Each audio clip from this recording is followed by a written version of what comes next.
ఇన్ని దశాబ్దాలు ప్రజలు రాజకీయ జీవనంలో ఇన్ని దశాబ్దాలు ప్రజలు మీ వాడి వేడి చూశారు. మీకు కోపం వస్తే ఋషికొండను చెక్కినట్టు ప్రత్యర్థులకి పదునైన ఉత్తరాంధ్ర యాసలో గుండు కొట్టేస్తారు.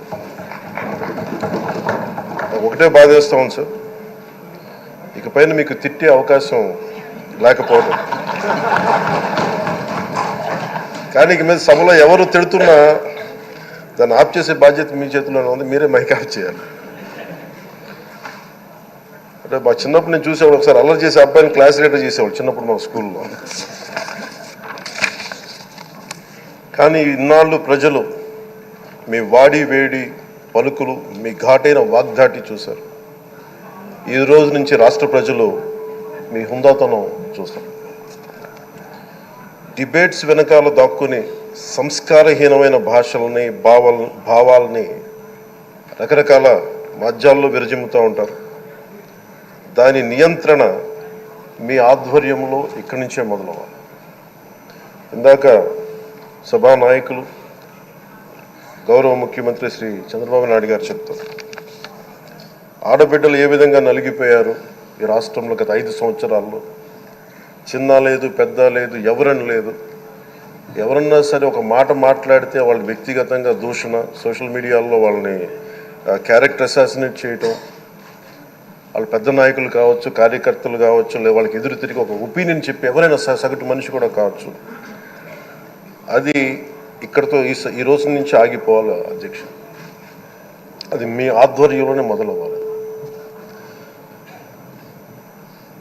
గత ప్రభుత్వం తాలూకు సభ జరిగిన విధానం చూస్తే ఈ వ్యక్తిగత దూషణ ఇవన్నీ చాలా ఇబ్బంది పెట్టే ప్రజలు. ఈ రోజున వాళ్ళకి 11 సీట్లకు పరిమితమయ్యారు, ఈరోజు లేరు, ధైర్యం లేదు వాళ్ళకి. విజయాన్ని తీసుకోగలిగారు కానీ ఓటమిని కూడా ధైర్యంగా కూర్చుకునే వాళ్ళకి స్థాయి లేదు, వాళ్ళకి పారిపోయారు ఇక్కడి నుంచి. భావంలో ఉండే తీవ్రత భాషలో ఉండాల్సిన అవసరం లేదు. భాష మనుషుల్ని కలపడానికి కానీ విడగొట్టడానికి కాదు. భాష విద్వేషం రేపడానికి కాదు, పరిష్కరించడానికి. ఎంత జటిలమైన సమస్య అయినా, భయంకర సమస్య అయినా చర్చల ద్వారా పరిష్కరించుకోవడానికి కానీ వివాదం సృష్టించడానికి కాదు. ఈ సభ ఉన్నది అందుకు. కానీ మనం చూసింది వాళ్ళ దగ్గర నుంచి బూతులతోటి, వ్యక్తిగత దోషులతోటి రాష్ట్ర పురోభివృద్ధిని ఆపేశారు. అలాంటి సభ కాకుండా ఇందాక మన పెద్దలు శ్రీ గౌరవ ముఖ్యమంత్రి చంద్రబాబు గారు చెప్పినట్టుగా ఇది భవిష్యత్తుకి ఇది ఒక ప్రమాణం అవ్వాలి. 2047 వరకు ఇంత అద్భుతమైన స్థానంలో మనకి ఆంధ్రప్రదేశ్ తెలుగు జాతి ఉన్నత స్థాయికి వెళ్ళాలంటే ఈరోజు మనం వేసే ప్రతి అడుగు అది భవిష్యత్ తరాలకు ఒక నిర్దేశక ఒక టచ్ స్టోన్గా ఉండిపోవాలి, ఒక గిట్ రాయిగా ఉండిపోవాలి. ఈ రోజున ఈ సభలో ఉన్న గౌరవ సభ్యులందరూ చట్టాలు చేయడానికి ఉన్నారు, చట్టాలు ఉల్లంఘించడానికి కాదు. విభేదించడం అంటే ద్వేషించడం కాదు, వాదించడం అంటే కొట్టుకోవడం కాదు. ఇవన్నీ విభేదించడం, వాదించడం ఇవన్నీ ప్రజాస్వామ్యానికి చాలా మౌలికమైన పునాదులు.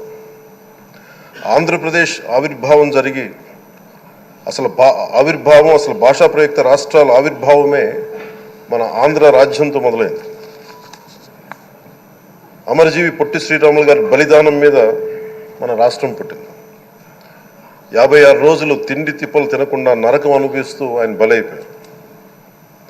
ఆయన మరణానికి చేరువవుతూ ఆమరణ నిరాహార దీక్ష చేసిన ప్రతిరోజు మనకి దాదాపు ఈ సుదీర్ఘమైన 6 దశాబ్దాల కాలం, 1.5 సంవత్సర కాలం అంటే ఆయన ప్రతిరోజు చావుకు చేరువవుతూ భోజనం లేకుండా ఆయన గడిపిన ప్రతిరోజు మనకి 1.5 సంవత్సర కాలం.